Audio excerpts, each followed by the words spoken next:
ನನ್ನ ತಾಯಿಗೆ ಚಾಮುಂಡೇಶ್ವರಿಗೆ ಈ ರಾಜ್ಯ ಯಾವಾಗಲೂ ಕೂಡ ಸುಭಿಕ್ಷವಾಗಿರಲಿ,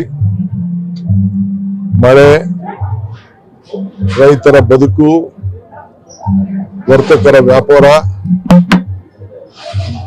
ಪುಟಾಣಿ ಮಕ್ಕಳ ವಿದ್ಯಾಭ್ಯಾಸ ಮತ್ತು ಎಲ್ಲರೂ ಕೂಡ ಸಮಾಜ ಸೇವೆ ಮಾಡುವಂತ ಎಲ್ಲ ಹಿರಿಯ ನಾಯಕರುಗಳಿಗೆ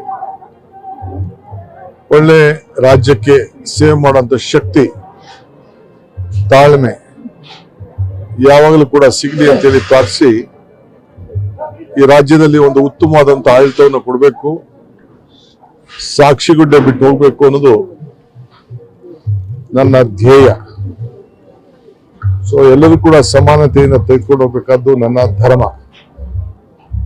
ಸೊ ಧರ್ಮವನ್ನ ಎಲ್ಲ ಜನರ ಹಿತಕ್ಕೋಸ್ಕರ ಕಾಪಾಡಿಕೊಂಡು ಆ ತಾಯಿ ನಮ್ಮೆಲ್ಲ ಕಷ್ಟಗಳಿಗೆ, ದುಃಖಗಳಿಗೆ ದೂರ ಮಾಡಿ ಸುಭಿಕ್ಷೆಯನ್ನ ಕೊಟ್ಟು ಆಶೀರ್ವಾದವನ್ನು ಮಾಡಿ ನಮ್ಮೆಲ್ಲರನ್ನ ಕಾಪಾಡಲಿ ಅಂತೇಳಿ ಆ ನಾಡಿನ ದೇವತೆ ಚಾಮುಂಡೇಶ್ವರಿಗೆ ಪ್ರಾರ್ಥನೆ ಮಾಡಿದ್ದೇನೆ. ಕಬಿನಿ ತುಂಬಿದೆ ಸರ್, ಇವತ್ತು ಹರಿಸಬೇಕು ಅಂತ ಮೌಖಿಕ ಸೂಚನೆ ಕೂಡ ಇದೆ. ಕಬಿನಿ ತುಂಬಿರೋದೊಂದು ಸಂತಸದ ವಿಚಾರ. ನೀರನ್ನ ನಾವು ಇಟ್ಕೊಳಕ್ ಆಗುದಿಲ್ವಲ್ಲ, ಅದನ್ನೇ ಕೇಳ್ತಾ ಇದ್ರು. ಆ ತಾಯಿ ಆಶೀರ್ವಾದ ಗಂಗೆ ಕಾವೇರಿ ಇವತ್ತು ನಾವೆಲ್ಲ ಕೂಡ ನಮ್ಮ ಸಂಕಟಗಳ ದೂರ ಆಗ್ಲಿ ಅಂತ ಒಂದು ಮಾತಿನಲ್ಲಿ ಹೇಳಿದ್ದೇನೆ.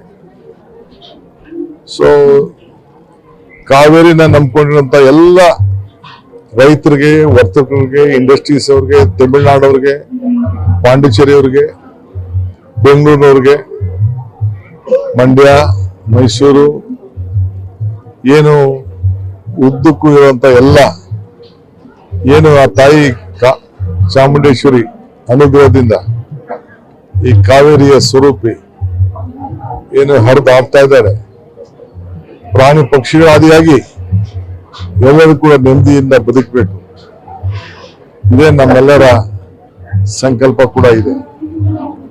ಸೊ ಅದರಿಂದ ಒಂದು ಉತ್ತಮವಾದಂತ ಒಂದು ವಾತಾವರಣ ಈ ರಾಜ್ಯದಲ್ಲಿ ನೆರೆದಿದೆ. ಗಂಗೆ ಹರಿತಾ ಇದ್ದಾಳೆ, ಕಾವೇರಿ ತುಂಬ್ತಾ ಇದೆ. ಆ ದೇವಿಗೆ ನನ್ನ ನಮನ.